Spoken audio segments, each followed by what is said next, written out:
Salve, rapaziada do YouTube da TNT. Por um motivo desconhecido até aqui, escolheram eu e Mauro Betting para fazer uma análise da Sociedade Esportiva Palmeiras pensando na final da Libertadores que acontece nesse sábado. Primeiro, já deixa seu like, se inscreve no nosso canal aqui para você receber as notificações e manda para o seu amigo palmeirense ou até flamenguista ou aquele corintiano ou São Paulino que quer secar também. Você é muito bem-vindo aqui no canal. Maurito, como é que você tá? Bem? Por enquanto bem, Caio. Estamos vivos aqui, só para dizer que vai ter uma live também mais rubro-negra. Rubro-negra não, falando mais do Flamengo, dos pontos positivos, dos negativos, né? E seja o que Davidson quiser amanhã lá em Lima, né? Quando a gente estava falando amanhã, evidentemente vai ser no sábado, dia 29 de novembro, e uma final fantástica, né? Uma das maiores, que pode vir eventualmente, né, Caio, a ser a maior da história da Libertadores da América. Claro, já tivemos Santos e Boca, a final de 18 lá no Santiago Bernabéu, mas em termos de expectativa e qualidade, e surpreendendo 0 pessoas, Flamengo e Palmeiras jogarão em busca do tetra. Ainda tem essa, Caio. Quem for campeão vai ser o primeiro tetra entre os brasileiros e, com detalhe, pela primeira vez os brasileiros vão empatar em número de conquistas com os argentinos na Libertadores. Tem muito componente legal, mas vou falar do Palmeiras. O Caio, como aliás acontece no meu caso há 59 anos. E no meu há 26, então tá bom. Deixa eu te falar um negócio. A gente vai falar da escalação já, tá, rapaziada? Vai falar o que a gente imagina. Acho que nem o Abel deve ter 100% definido na cabeça dele o que ele ainda vai fazer no momento em que a gente tá gravando, mas a gente vai conseguir projetar. Ô Mauro, você acha que o momento do Brasileirão interfere muito para essa final da Libertadores? Porque assim, o Palmeiras não fez um bom jogo contra o Vitória, não fez um bom jogo contra o Fluminense. Mas a gente sabe que é uma maneira de jogar do Flamengo completamente diferente da maneira que os outros dois times vieram enfrentar o Palmeiras no Allianz Parque. Então isso acho que tem um peso um pouco diferente, talvez emocionalmente pese alguma coisa, mas a gente já sabe também que na preparação de um jogo, o Abel consegue mudar tudo em pouquíssimas horas ou dias, né? E às vezes durante o próprio jogo, né? O Palmeiras tem algo que é atávico dele, né, cara? Você sabe muito bem também, não só sobre o Palmeiras, mas muito sobre futebol. O Palmeiras tem o palmeirismo, que não é um pessimismo à la Botafogo, é o palmeirismo, ou seja, de uma maneira bem simplória, rasa, simples. O Palmeiras sempre acha que vai dar errado ou já deu, né? E o Abel conseguiu incutir no Palmeiras uma outra coisa, e foi o que a gente viu no primeiro jogo da semifinal em Quito. Acabou os 3-0, a pior partida do Palmeiras com o Abel, junto com aquela semifinal também da Libertadores de 20, já em janeiro de 21, contra o River Plate no Allianz Parque, que foi 2-0, o Palmeiras passou para ser campeão em 20 contra o Santos, mas era para ser 78-0 para a equipe argentina. Desde então, eu não vi partida tão ruim como aquele, sobretudo o primeiro tempo lá em Quito, mas quando acabou o jogo, e muita gente palmeirense, jornalista e tal, e sobretudo os adversários falaram, não, o Palmeiras vai virar, ou o time do Abel vai virar, vai conseguiu 4-0. Nunca na vida, eu apostava mesmo 4-0, e foi 4-0, e se fosse 6, talvez o Palmeiras conseguisse. É muito mérito do Abel. E naquela época o Palmeiras, apesar daquela derrota em Quito com um jogo horroroso, e a melhor partida da história da LDU, o Palmeiras vinha numa sequência boa, o que desde os 4-0 não aconteceu, não só pelos resultados, pelos desempenhos, né? Tem desgaste, teve data FIFA, teve desfalques, ok, mas assim, o Palmeiras se perdeu, não é mais aquele. Mas se a gente pensar lá em 21, no 27 de novembro, lá em Montevidéu, naquele evento, que não foi motivo, o Palmeiras também não era favorito, quando definiu aquilo 2 meses antes, quando o Palmeiras passou pelo Galo no Mineirão, o Palmeiras era ainda menos favorito, o Flamengo do Renato Portaluppi voava, e as coisas mudaram, o Palmeiras fez o que fez naquele tricampeonato. Depois o Flamengo ganharia em 22. Tá muito interessante. O Flamengo já teve bem melhor, o Palmeiras teve bem pior, o Palmeiras já teve melhor que o Flamengo, agora a coisa virou, mas eu não vejo o Flamengo tão bem assim. E é um jogo só. Claro, o Flamengo ganhou os 2 últimos jogos contra o Palmeiras no Brasileiro. O Flamengo, à exceção da final da Libertadores, tem uma sequência bem melhor que o Palmeiras nesse recorte recente, não tão recente assim. O Palmeiras não consegue vencer o Flamengo, mas é jogo único. é em Lima, ou seja, é um campo neutro, independente da torcida. Um Centenário não era neutro, você tinha 70% de flamenguista, 30% de Sim, palmeirense, embora o barulho sim. fosse inverso, né, cara? Então, assim, e nos 2 jogos do Brasileiro, eu devo dizer, para mim, a arbitragem errou contra o Palmeiras. O pênalti que era uma cara do Murilo no Arrascaeta e aquele pênalti no início do jogo do Jorginho no Gomes, já no retorno no Maracanã. O Palmeiras jogou melhor que o Flamengo no segundo jogo no Maracanã. O Flamengo era jogo para 0-0, mas o Flamengo ganhou, e ganhou muito bem na Allianz Parque, 2-0. Hoje o Flamengo está melhor. Vejo o Flamengo com mais jogadores desequilibrantes, sobretudo o Arrascaeta. Pedro vai fazer a falta bárbara ao Flamengo, como também Paulinho, outros dessaltos possíveis. Mas eu acho, diferentemente do brasileiro, assim, nas últimas rodadas do brasileiro, que a coisa está muito equilibrada. Jogo para prorrogação. Aí só desequilibra nos pênaltis. Nos pênaltis, apesar do Carlos Miguel, o Rossi é muito bom e o Palmeiras nos últimos anos, ou nos anos da Abel, não sabe bater pênalti, Caio. Então, ô Mauro, falando sobre isso que você entrou muito bem aí, a parte do Brasileirão, do Palmeiras e Flamengo, o torcedor palmeirense, acho que apesar da derrota contra o Flamengo, viu que o Palmeiras teve uma boa atuação, decidido muito no detalhe, mais em erros individuais do que coletivos, o que é muito mais fácil de ser corrigido. Pro Aníbal Moreno entregar uma outra bola daquela, ou pro Fux fazer um outro pênalti daquele desconcentrado dentro do jogo, é muito diferente. Então, afinal, em jogo único, e a chance de ser um jogo feio é muito grande, porque os dois times com medo de perder, é muito natural que seja um jogo muito tenso, que os dois times, eu acho que talvez seja a primeira vez que o Palmeiras vai enfrentar o Flamengo num momento tão decisivo e que por momentos do jogo vai querer ter mais a bola. Em 2021, acho que a distância era maior, o Flamengo chegava bem melhor, o Palmeiras chegava pior, e o Palmeiras não tinha condição técnica de trocar com o Flamengo. Se a gente parasse para ver as duas escalações, o Flamengo tinha feito um ano de 2019 absurdo com o Jorge Jesus, 20 campeão brasileiro, chegava em 21 para bater a Libertadores e assim, jogando bem com o Renato Gaúcho, um monte de goleada. Esse ano é diferente, está muito igual. O Pedro faz uma falta gigante, seria como o Palmeiras perder Vitor ou Flaco, né? Então faria uma diferença muito grande. Mas acho que o momento técnico dos caras individualmente do Flamengo são um pouco melhores, assim. O Flaco não vive uma grande fase nesses últimos jogos. O Vitor Roque talvez tenha sido o cara que não baixou o nível em momento nenhum. Eu brinquei até com os amigos meus que se contassem depois do jogo do Fluminense para todo o elenco que o Palmeiras perdeu o Brasileiro, os únicos que não se assustariam, não se espantariam era Vitor Roque, Carlos Miguel e Gomes. Pareciam os seus 3 caras com mais senso de urgência. Então acho que o principal ponto do Abel ali é retomar o Flaco para essa final, porque o Flaco, muito criticado várias vezes, é um dos principais jogadores do Palmeiras na temporada, junto com o Vitor Roque, um jogo que passa muito por ele, e não dá para ele voltar a ser 9, né? Ficar enfiado entre os zagueiros. Tem que sair um pouquinho mais para jogar, né? É interessante porque a exceção de gênios, estamos falando de gênios aqui, como a dupla Rorô de 97 do Zagallo, Ronaldo e Romário, eu não gosto de 2 centroavantes juntos.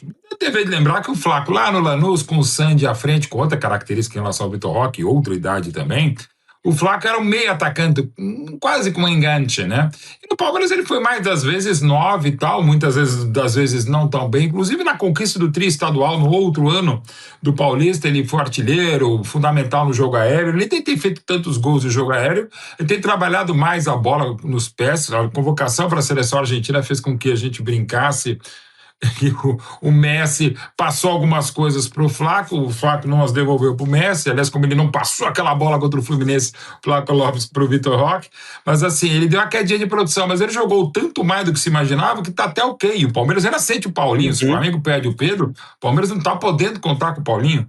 Mas enfim, e essas alternativas táticas, e tem bastante, às vezes até tem demais o Abel, são muito interessantes. Ele conseguiu encaixar uma maneira que nem ele imaginava, e acho que nem os próprios Flaco e Vitor imaginavam que ia se dar tão bem. E aí tem uma série de outros componentes, claro, que ajudam toda a equipe, não são só os dois, e um cara que tem sido fundamental, o Alan, como queira, ou como ala, como ponta, como meia, como lateral, como Alan, o Alan Estevão, eu brinco às vezes, que tem uma dinâmica, uma velocidade, uma qualidade muito boa, de trás, mais aberto, é uma opção interessante.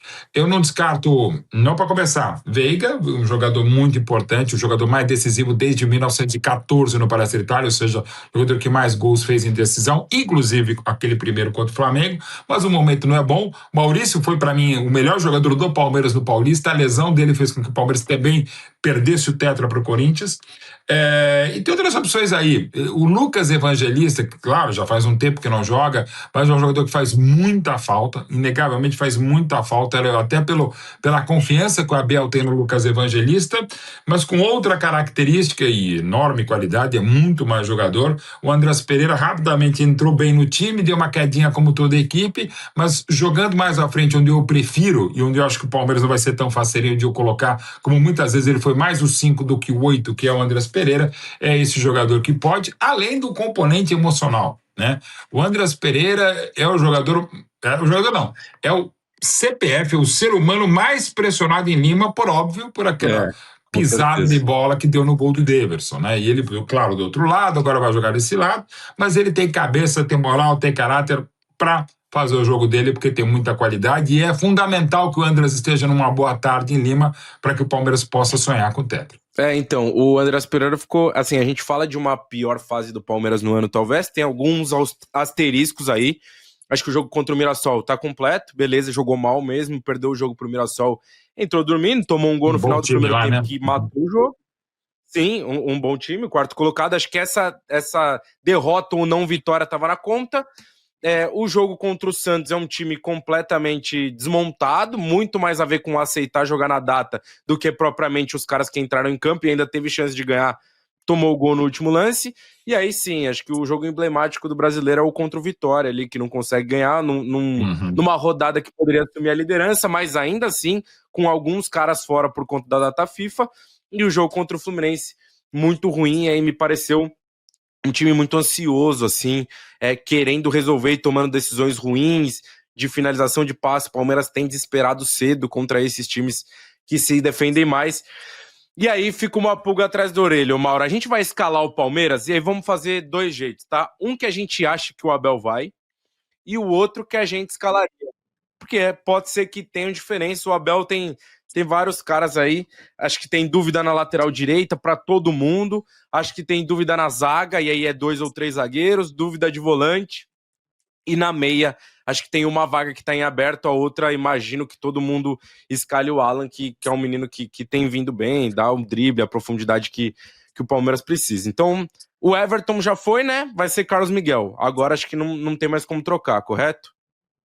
Correto e em ótimas mãos, né? O Palmeiras vai estar, até porque numa eventualidade de pênaltis, né? O Carlos Miguel vai muito bem, está muito bem, é um ótimo goleiro.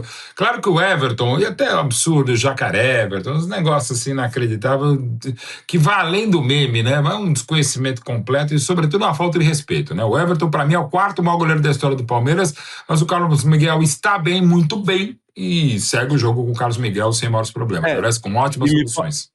Me parece mais confiante também, a gente vai e mais seguro, né? A gente vê o trabalho do Rogerão lá com os goleiros do Palmeiras, é muito natural que o Carlos Miguel evolua, goleiro muito novo, já melhorou muito com o pé, não rifa mais tanto a bola assim de qualquer jeito, com uma direção.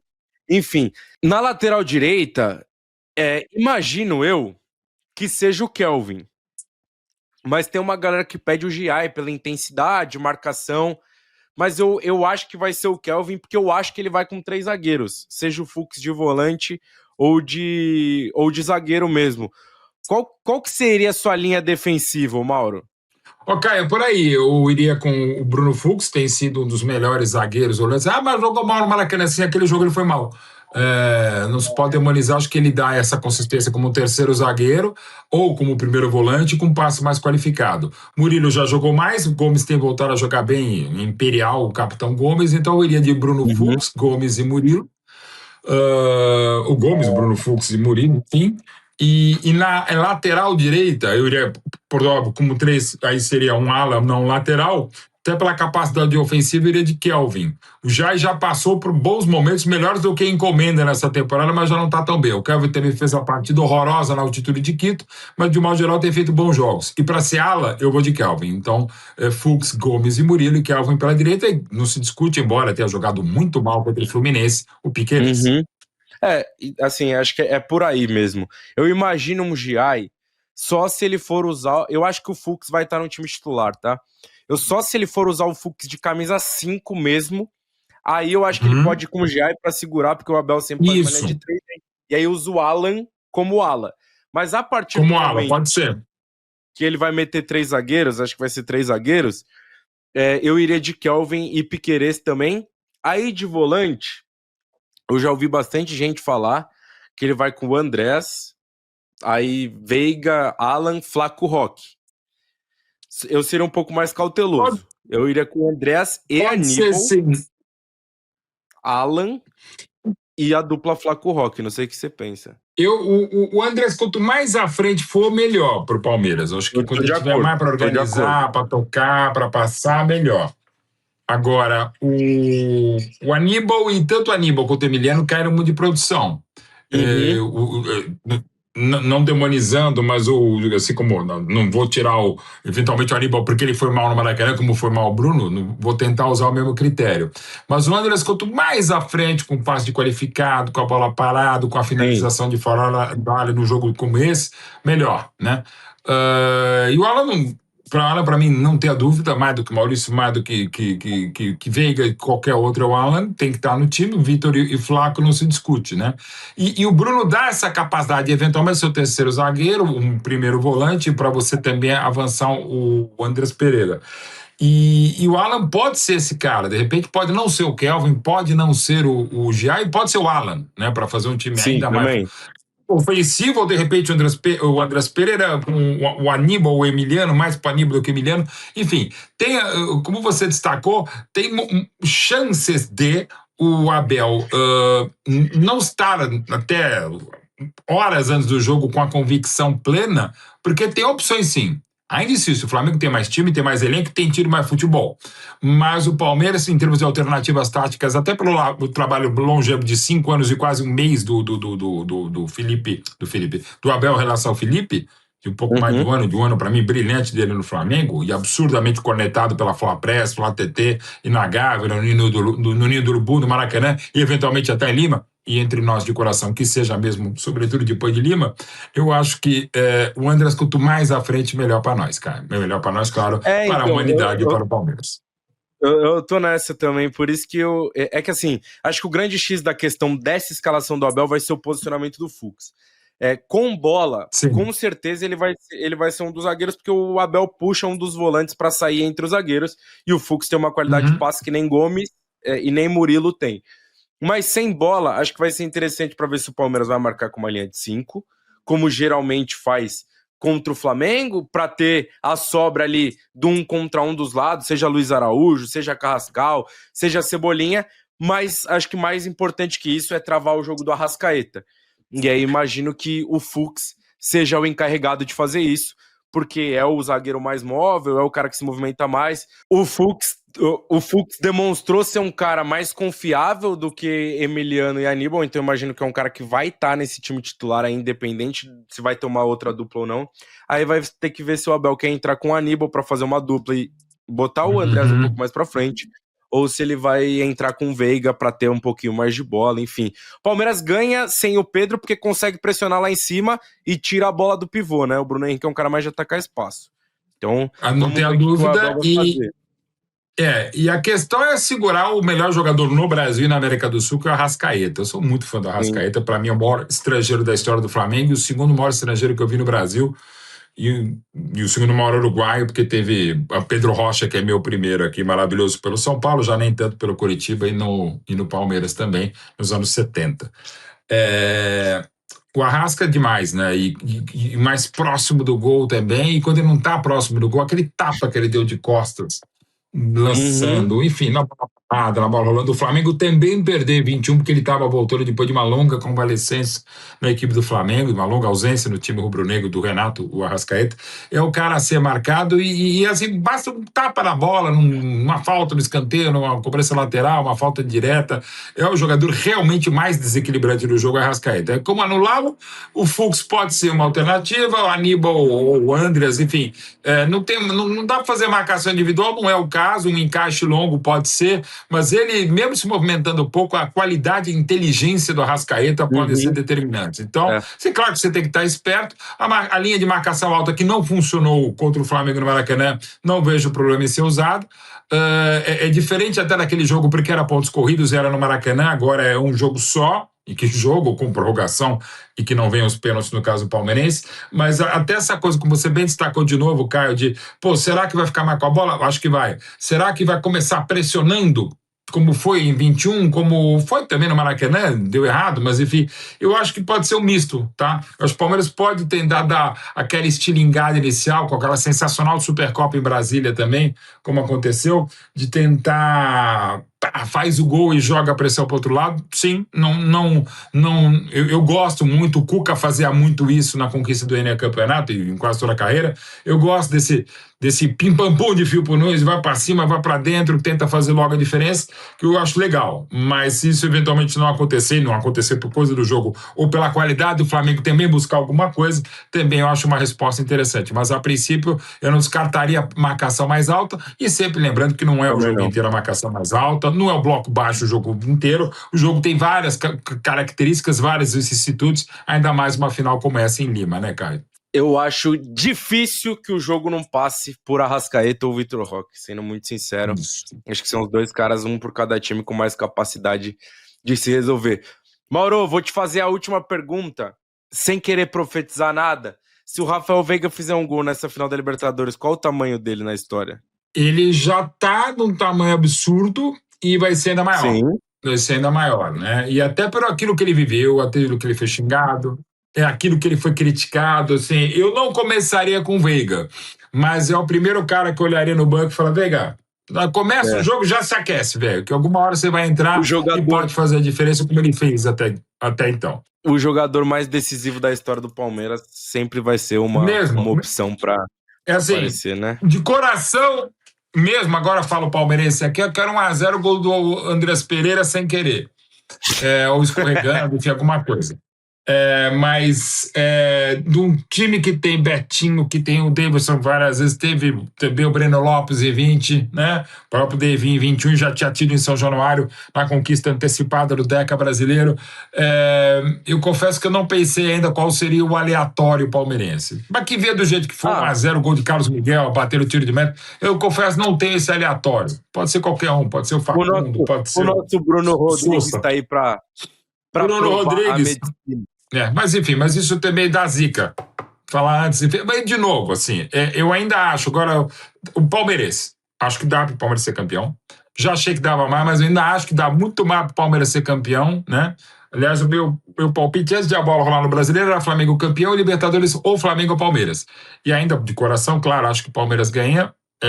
Acho, agora já tive bem mais convicção, por méritos do Palmeiras, deméritos do Flamengo, a coisa meio que virou um pouco, mas está tudo aberto, porque é outro campeonato mesmo, e nisso até historicamente o Palmeiras tem vantagens históricas. Aliás, é bom lembrar para quem não conhece muito da história, só conhece a história recente, ou não sabe fazer conta, ou não quer fazer conta mesmo. Nas grandes conquistas, o Palmeiras tem mais, os mata-matas o Palmeiras tem mais, e vitórias o Palmeiras tem mais, né?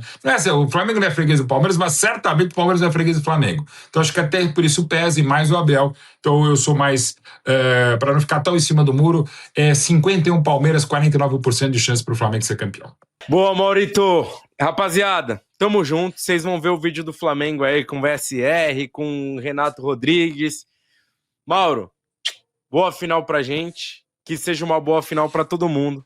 Menos pros flamenguistas, corintianos, são paulinos e santistas, né? De resto, tá tudo tranquilo. Valeu. Um beijo. Vai ter arquibancada, vai ter prorrogação depois da final. Mauro, um beijo pra você.